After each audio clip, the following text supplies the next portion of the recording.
실시간 재난안전정보방송 재난안전 119 안전토크 시간입니다. 오늘은 용인특례시에서 이상일 시장님 나오셨습니다. 시장님 어서 오십시오. 네, 안녕하세요. 반갑습니다. 시장님께서 취임하신 지도 벌써 2년이 네, 지났습니다. 근데 요즘 용인특례시가 반도체로 아주 뜨거운 것 같습니다. 이 반도체 클러스터 622조 원이 이제 투입된다는 소식으로 이게 참 기대감이 많이 이제 커졌는데 지금 어떻게 진행되고 있는지 한번 좀 설명해 주시죠. 그렇습니다. 현 정부에서 경기 남부의 세계 최대 규모의 반도체 메가 클러스터 조성을 하고 거기에 투입되는 투자 규모가 622조 원이라는 이야기를 하고 있습니다. 그중에 502조 원이 용인에 투자가 됩니다. 거의 대부분이네요. 네, 그렇습니다. 나머지 120조 원이 이제 평택, 삼성전자, 고덕선단에 투자가 되는데 우리 용인의 경우는 지난해 7월에 산업통상자원부가 반도체 국가 첨단 전략산업 특화단지라는 이런 지정을 했습니다. 평택에 한 군데, 용인 세 군데, 경기도에선 두 군데가 유일하거든요. 용인의 세 군데가 첫째, 작년 3월 15일 정부가 우리 용인시하고 협의를 해서 발표한 반도체 국가 산업단지, 첨단 시스템 반도체를 만드는 곳입니다. 삼성전자가 20년 동안 360조 원을 투자를 하게 되고요. 그 국가 산단 규모는 220만 평이 됩니다.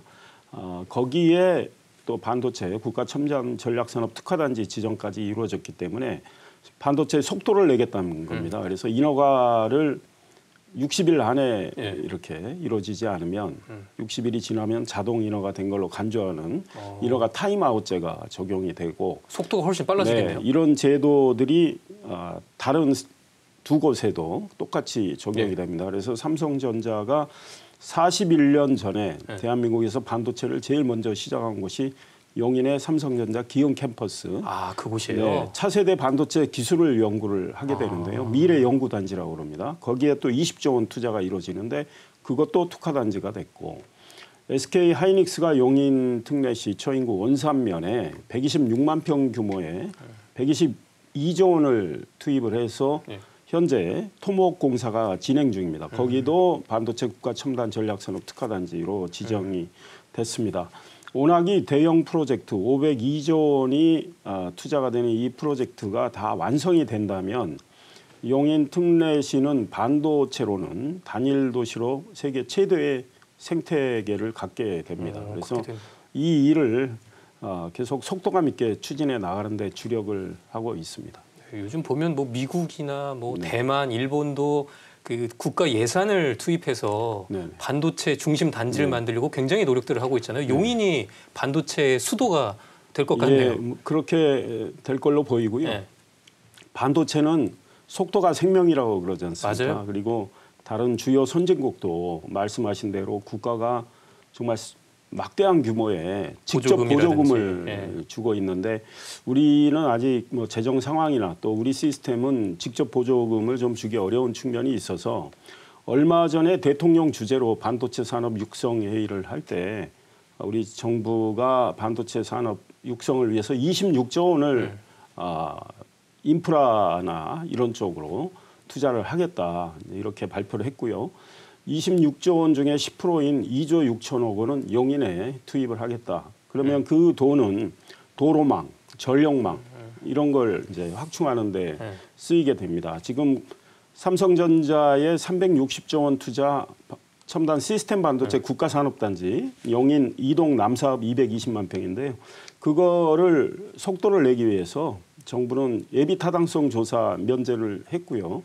우리 용인 특례시는 그 안에 포함된 농업진흥구역이 있습니다. 그 농업진흥구역을 해제를 해줘야 국가산단이 조성될 수 있기 때문에 농림축산부에 농업진흥구역 해제 요청을 했고 국토교통부와 환경부는 인사교류를 통해서 환경영향평가를 비롯한 각종 영향평가를 지금 대폭 시기를 단축을 하겠다.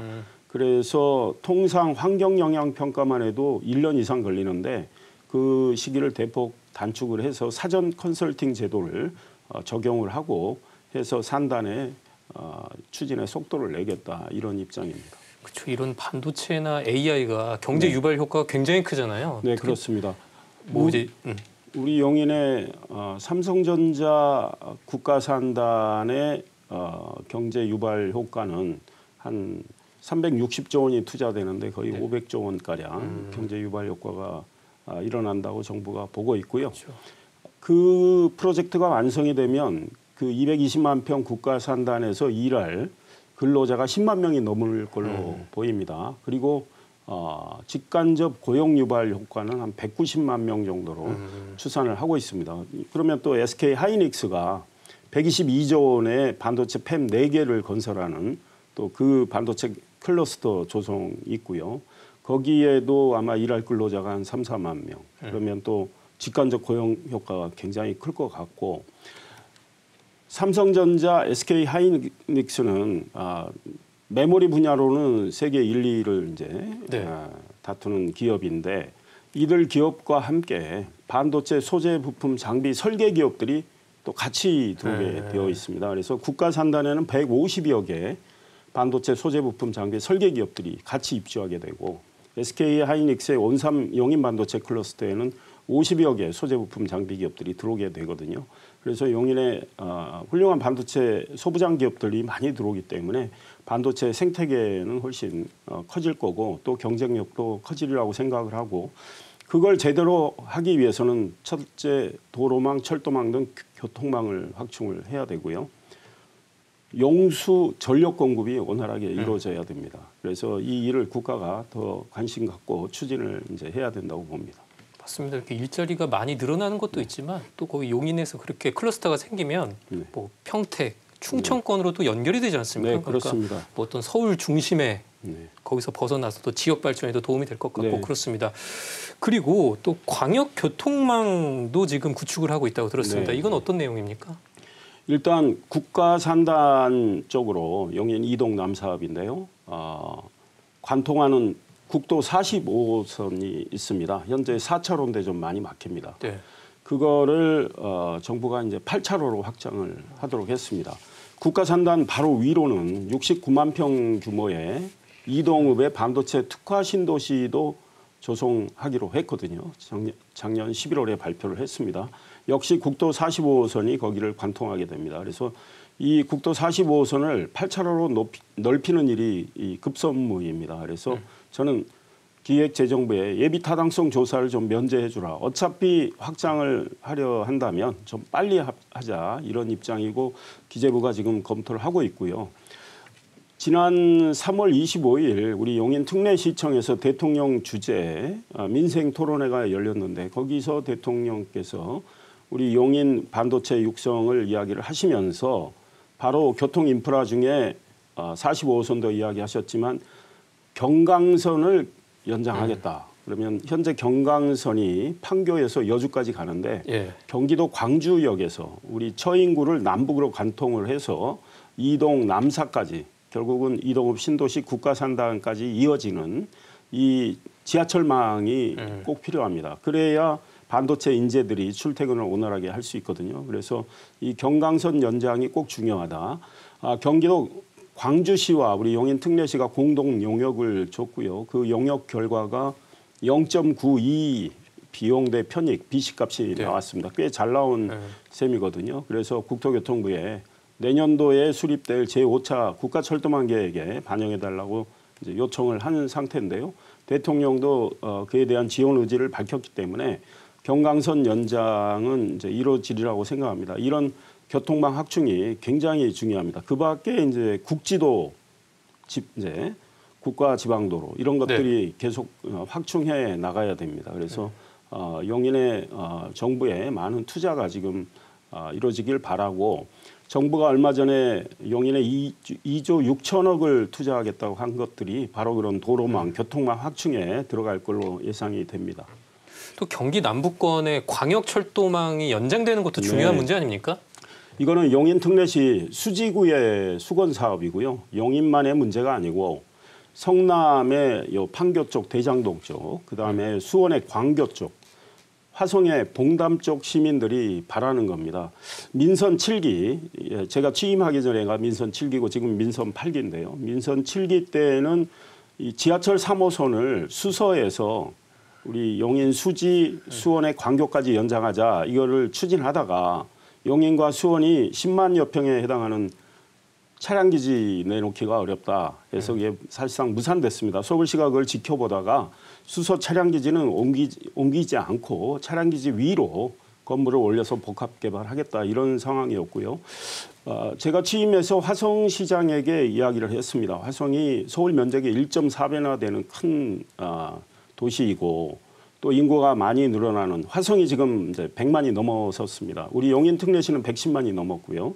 그래서 화성에서 차량 기지를 제공을 하면 이 무산된 지하철 3호선 연장을 살릴 수 있지 않느냐 이렇게 이야기해서 화성에서 승낙을 했고 용역을 줬더니 단순히 차량 기지를 연장을 해서 화성으로 옮겨서 지하철 3호선을 연장하는 것보다 10칸짜리 지하철이 그대로 가는 것보다는 건설 비용도 훨씬 싸고 운영 비용도 절반이 안 드는 건설 비용은 한 62%밖에 해당이 안 되는 이런 대안 노선을 저희들이 마련을 했습니다. 그래서 잠실 운동장역에서 접속을 해서 지하철 2호선, 9호선하고 연장하고 또 수서역으로 가기 때문에 지하철 3호선 연장 효과도 있습니다. 거기서는 SRT, GTX A 노선, 용인의 구성역이 6월에 개통이 됩니다. 그다음에 수인 분당선, 그래서 용인에도 그 수인 분당선이 지하철이 기흥구로 지나가게 되는데 이렇게 연결이 되면 환승도 훨씬 편해지고 결국 화성 봉담까지 훨씬 건설비도 싸고 운영비도 싸게 드는 이 대안 노선으로 가는 게 맞지 않느냐 해서 4명의 시장들이 의기투합해서 이 내용을 이제 국토교통부에도 알리고 경기도에도 알렸습니다. 그래서 이 경기 남부광역철도로 이렇게 추진하기로 했습니다. 그 수서역에서 새로운 노선이 생기는 거를 그러니까 시작점은 거죠? 잠실 운동장역에서 시작해서 수서로 가서 그다음에 성남 판교, 뭐 대장동, 우리 용인은 신봉동, 성복동, 수원, 광교, 화성, 봉담 이렇게 이어지는 노선으로 4칸짜리 경량전철로 운영을 하는 게 좋지 않겠느냐 이제 이런 판단이 들었고요. 이거는 BC 값이 비용 대 편익값이 1.12가 나왔고요. 지하철 3호선을 단순히 연장하는 거는 0.7이 나왔기 때문에 1.2가 나온 경기도 남부광역철도로 추진하는 게 타당하다 이런 입장을 정했습니다. 네, 알겠습니다. 최근에 용인 특례시의 45년 수건 사업이 해결됐다는 얘기를 들었습니다. 평택 송탄 상수원 보호구역이 해제됐다는 얘기 들었는데 이거 어떤 내용인가요? 1979년에 평택시의 수돗물 공급을 하기 위해서 평택의 송탄 지역에 취수장이 생겼습니다. 그 맑은 수돗물을 공급해야 되기 때문에 주변에 이제 많은 규모의 땅이 상수원 보호구역으로 묶였어요. 전체가 100%라면 용인이 65%가 묶였고 평택이 35%가 묶였습니다. 그래서 우리 용인 시민들께서 오랫동안 평택시청 가서 좀 시위도 하고 그랬습니다. 상수원 보호구역 해제해달라고. 왜냐하면 재산권 행사도 어려워지고 아무것도 하기 어렵게 됐기 때문에 그런데 지난 4월에 저하고 평택시장, 국토교통부, 환경부 장관 등등이 이렇게 협약을 맺고 해제하기로 이제 서명을 했습니다. 그래서 지금 행정 절차가 끝나면 내년 초에 해제가 됩니다. 이렇게 되면 오산시 전체 면적의 1.5배나 되는 용인의 규제된 지역이 풀리게 되고요. 거기에 좋은 기업들을 입주시킬 수 있게 되고 또 주거공간, 문화예술, 생활체육공간도 만들 수 있게 됩니다. 그래서 우리 시민들께서 환호를 하고 있고 이동읍 남사읍 시민들은 제게 감사표도 줬고 현수막에 이상일 시장에 감사합니다. 용인 특례시장 일 잘한다 이런 것도 걸려 있습니다. 지금 나오고 있는 화면이 그겁니다. 네. 그래서 이거를 해제하게 되면 좋은 기업을 입주할 때 우리 용인 특례시는 평택호의 수지를 생각을 해야 됩니다. 그래서 기업 입주를 좀 엄격하게 검증을 할 계획이고요. 그와 관련해서 산업단지 물량공급 운영 기준을 좀 강화를 했습니다. 그래서 방류수에 대한 철저한 검증 조사 이런 걸 하겠다는 입장을 정했습니다. 평택호, 평택 시민들에게 피해를 주지 않기 위해서 서로 상생하기 위해서 그런 기준을 마련했고요. 좋은 기업들이 입주를 할 때 폐수 문제나 방류수 문제를 저희들이 철저히 검증을 할 계획인데요. 거기에는 아마 반도체 소재 부품 장비 설계 기업들이 많이 들어올 걸로 생각이 됩니다. 뭐 잠깐 언급해 주셨지만 뭐 무분별한 개발이 일어나지 않도록 그런 것들도 그렇습니다. 신경을 써주신다는 거고요. 예, 무분별한 개발은 절대 안 되게 하겠다 이런 의지를 밝혔고요. 기준도 만들었습니다. 알겠습니다. 용인시가 최근 국제연합재난위험경감사무국 UNDRR이 주관하는 캠페인에 공식 가입했다고 들었습니다. 이게 어떤 내용인지 좀 설명 부탁드립니다. 지금 기후 변화로 많은 재난이 발생하는데 이 재난에 대한 위험 신호를 좀 더 일찍 감지를 하고 대비를 하고 또 재난 상황이 발생했을 때 신속하게 복구를 하고 예방 조치를 취하자는 거거든요. 그래서 영어로 disaster reduction, disaster risk reduction, 그러니까 재난 위험을 줄인다 이렇게 말을 하는데. 이런 걸 가입을 통해서 우리 용인 특례시가 재난 대비도 잘하고 복구도 잘하는 도시, 안전한 도시, 또 세계적으로 또 안전한 도시들과의 서로 정보 교류, 뭐 사례 연구를 주고받고 해서 그쪽에서 배울 건 또 우리가 배우고 우리가 경험한 걸 가르쳐 줄 건 가르쳐 주고 이럴 계획이고요. 우리 용인 특례시는 행정안전부 재난관리 평가에서 계속 2년 연속 대통령상을 받았고요. 최근에. 네. 그다음에 지난해 재난 안전과 관련한 또 다른 지역 안전 재난 지역 안전 지수에서 대한민국의 안전한 도시로 또 선정이 된 바 있습니다. 제가 취임하고 한 달 뒤에 집중호우가 내려서 용인에 이제 동천동의 고기교 그쪽이 많이 잠겼고 또 일부 지역 침수가 있었는데 제가 지난해에 그 고기교는 늘 침수되던 지역이었는데요. 준설하고 차수벽 세우고 해서 지난해에는 전혀 침수가 없었고 올해는 그 고기교 다리를 안전등급 D에서 A로 보강을 하고요. 인도가 없었는데 인도도 지금 가설을 했습니다. 그래서 올해도 더욱더 대비를 할 계획입니다. 맞습니다. 이렇게 안전한 도시를 만드는 게 참 중요한데 용인 특례시가 또 인구가 100만이 넘다 보니까 네네. 시장님 걱정이 많으시겠어요. 그렇습니다. 그리고 용인 특례시 면적이요. 서울의 98%입니다. 그리고 인구는 110만이 넘어섰기 때문에 이 집중호우 온다면 사실은 정말 걱정됩니다. 그러니까요. 그래서 저희들이 지금 산사태 대비해서 점검도 다 했고 지금 대형 공사장에 한 114곳이 됩니다. 100곳이 넘어요? 예. 거기를 일단 다 점검을 했고요. 그래서 이 집중호우나 이런 때 취약할 수 있는 공사장은 저희들이 계속 조치를 하도록 했고 그게 한 49곳 정도 됩니다. 그래서 다 점검을 했고 또 집중호우 시기가 오면 또 추가로 또 점검을 할 계획이고 산사태 취약 지역이 제가 알기로 194곳이 됩니다. 여기에 저희들이 이제 모니터링도 하고 산사태 대비하기 위한 안전장치도 좀 만들고 그다음에 이 대피소 점검도 하고요. 대피소는 한 100군데 정도 준비를 해놨는데요. 마을 학교, 학교들.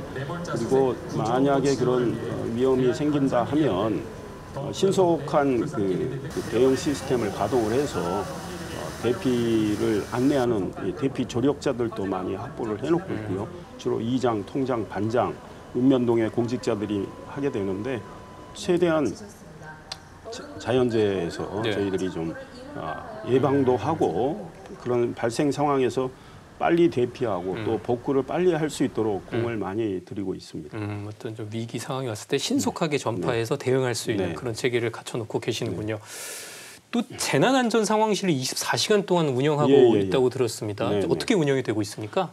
저희는 뭐 저도 재난안전상황실 가서 뭐 격려도 하고 점검도 하고 그러고 있습니다. 지금 아마 방재 안전직 공무원이 전국의 각 지자체에 그다지 많지는 않을 겁니다. 그런데 우리 이제 재난 안전을 위한 그 상황실에는 방재 안전직 공무원이 10명이 있고요. 그다음에 일반 이제 행정을 하는 공무원에서 13명이 네. 24시간 모니터링하고 물론 2교대로 합니다. 그다음에 문제가 발생을 이렇게 할 가능성이 있다. 그러면 이제 비상 시스템을 가동을 하게 되는 거고요. 추가로 방재 안전직을 3명을 더 제가 채용할 계획입니다. 그래서 안전 관련 직원들이 네, 굉장히 많네요. 네, 꽤 많습니다.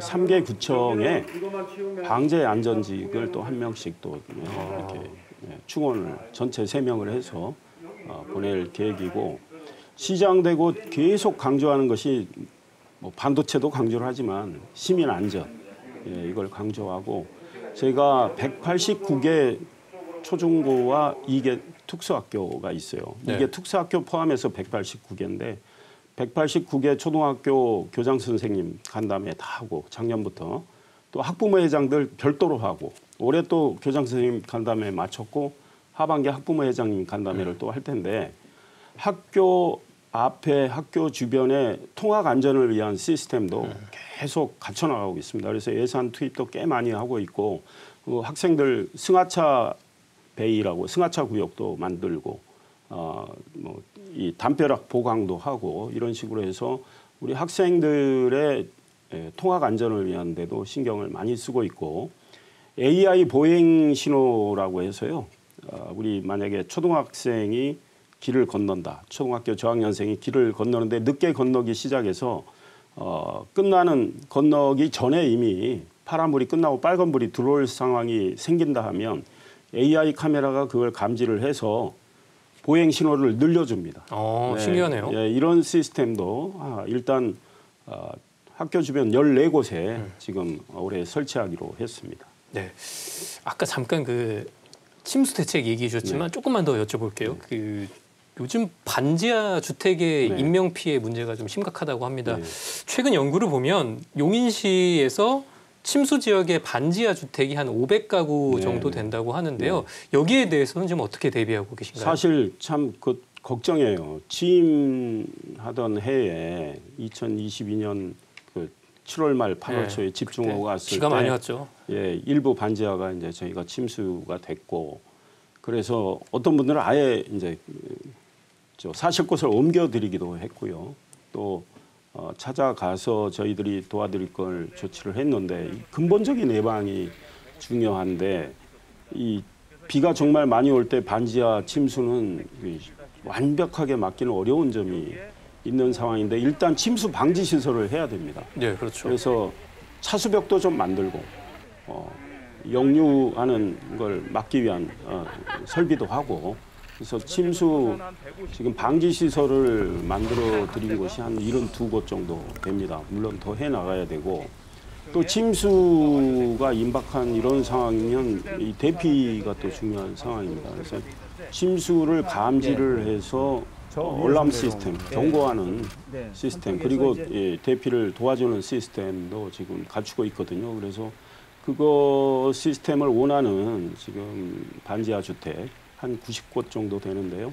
거기에 집중호우 전까지 그 시스템을 지금 갖추고 있는 상황입니다. 그래서 최대한 침수를 막기 위해서 저희들이 또 이 하수관로 정비도 했고요.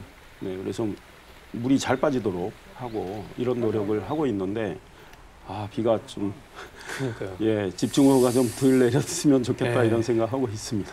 또 비가 많이 오면 걱정이 되는 곳 중에 하나가 공사장입니다. 네네네. 아까 말씀해 주셨지만 용인시 안에서도 그런 대형 공사가 이루어지는 곳이 100곳이 넘는다는 거 아니겠습니까? 여기 공사장에 대한 침수 대책은 어떻게 세우셨나요? 그러니까 일단 공사장을 다 점검을 했고 지금 집중호우에 대비가 미흡한 곳에 대해서는 계속 저희들이 시정 조치를 예컨대 사면인 경우에 뭐 거기서 흑사태도 날 수도 있고 이런 거는 일단 옹벽을 좀 만들든지 해서 계속 저희들이 주문하고 점검하고 확인하고 있고요. 일단은 다 점검을 했는데 한 49곳 정도가 조금 미흡하다 해서 저희들이 바로 보강 조치를 이제 하도록 했습니다. 그리고 집중호우가 또 내린다는 상황이 됐을 경우 추가로 또 가서 일일이 점검을 하고 대비를 이제 할 방침입니다. 네. 특히 또 산사태도 걱정이 되지 않습니까? 네네. 뭐 특히나 2022년도에 그 고기동에서 좀 침수 네네네. 산사태 네. 사고도 있고 하다 보니까 걱정하는 분들도 있는데 여기 산사태 대책은 어떻게 세우고 있는지 말씀도 해주시죠. 그러니까 산사태에 대해서도 저희가 다 일단은 점검을 하고 그 산사태 취약 지역을 확인을 다 한 상황이고요. 그래서 어디가 취약한지는 저희들이 이제 알고 있는 상황이고 이 산사태가 왔을 뭐 집중호우가 내렸을 때 산사태 예방을 위한 이제 사전 조치를 지금 취해 나가고 있는 상황이고 그럼에도 불구하고 만약에 산사태가 일어날 상황이 커졌다.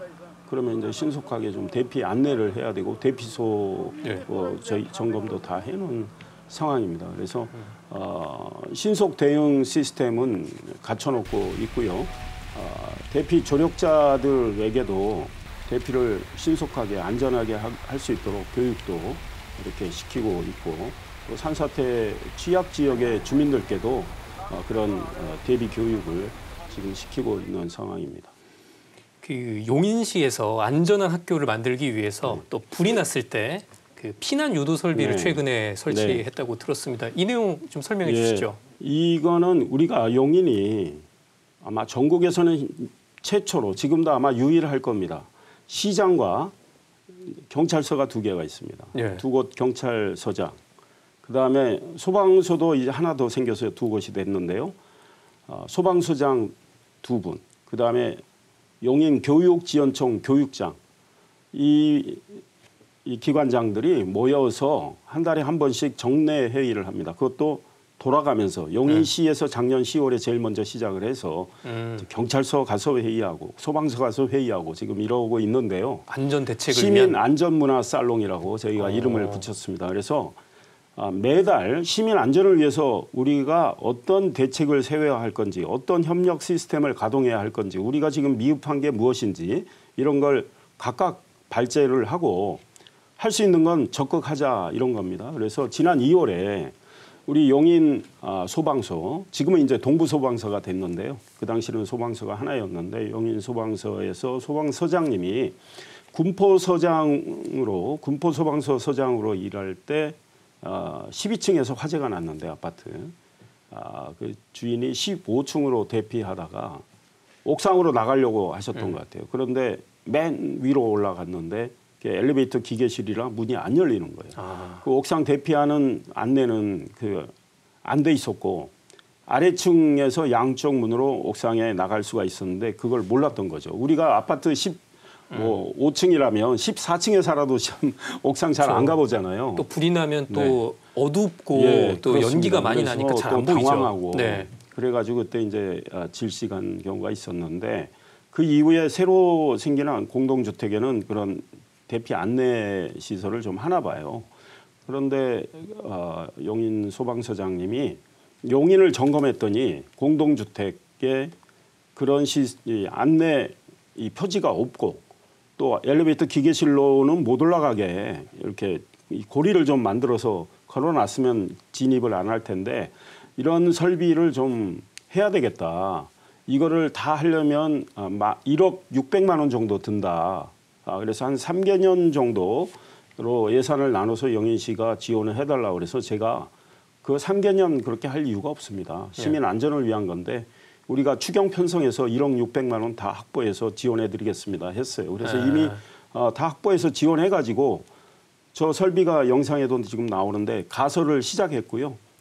우리 용인의 모든 아파트에는 저기 안전 대피 안내하는 피해 이제 방지하기 위한 그런 유도 시설이 설치가 되고 189개 초중고와 특수학교에서 그게 불필요한 것 빼고는 다 해드리기로 했습니다. 학교에도. 그래서 학교도 한 160여 개 정도 저 시설이 이제 설치가 됩니다. 그래서 시민 안전을 위한 많은 노력을 기울이고 있고 시 차원에서 올해 1월에 시민 안전보험이라고 해서 5억 원을 또 들었습니다.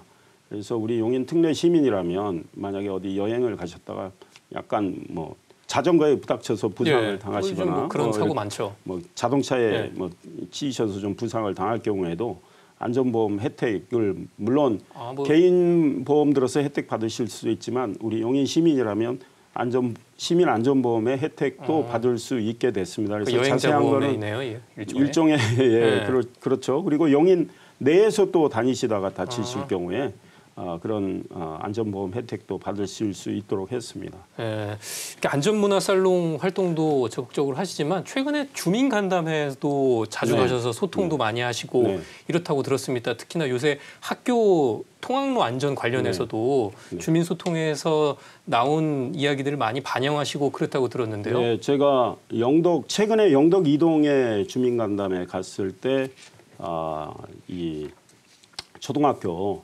학부모님이 우리 간담회 끝나고 한번 학교가 바로 부근이니까 둘러보자고 해서 그러자고 했어요. 학교 앞에 승하차 구역이 있는데 또 아래쪽에는 버스 정류장이 있어요. 근데 버스 정류장은 이 의자가 냉온 열 의자가 돼 있어요. 그러니까 이제 의자가 여름에는 좀 시원하고 겨울엔 따뜻하게. 그러니까 우리 어린 초등학생들이 거기에 앉아 있다가 이렇게 이제 만약에 탈 차가 저 위쪽으로 오면 뛰어가다가 또 넘어질 수도 있고.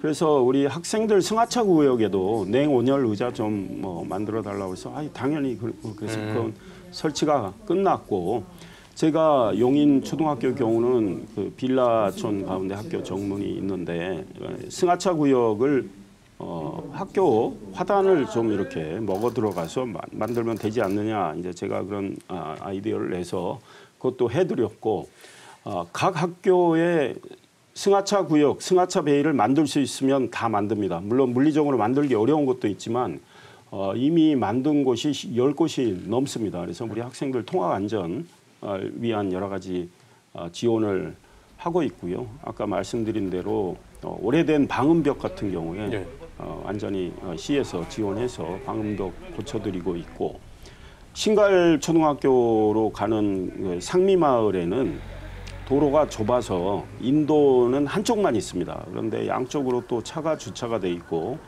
어린아이들은 키가 작기 때문에 또 길을 건너면 미처 진행하는 차량이 못 볼 수도 있고, 그래서 한 30억 원 들여서 땅을 시가 좀 더 사서 수용을 하는 거죠. 그렇게 하고 인도를 하나 더 다른 반대편에 만들도록 하는 등 우리 학생들 통학 안전을 위한 여러 가지 조치는 최대한 다 하겠다, 이런 생각입니다. 사실 부모들 입장에서 보면 통학로 안전만큼 또 중요한 게 있겠습니까? 사실 그런데 앞으로도 이제 학생 안전을 위한 대책도 추진하고 있는 게 있으면 소개해 주시죠.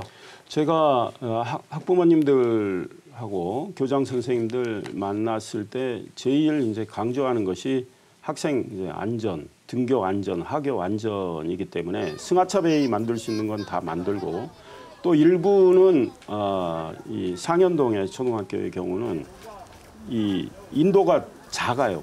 그러니까 아이들이 하교 때 많이 몰려내면 또 약간 경사가 져 있고, 그런데 학교는 약간 높은 쪽에 있고, 그래서 그 교육지원청하고 이야기해서 학교 땅을 좀 파가지고 언덕에 요 사면 경사를 인도를 완만하게 하는.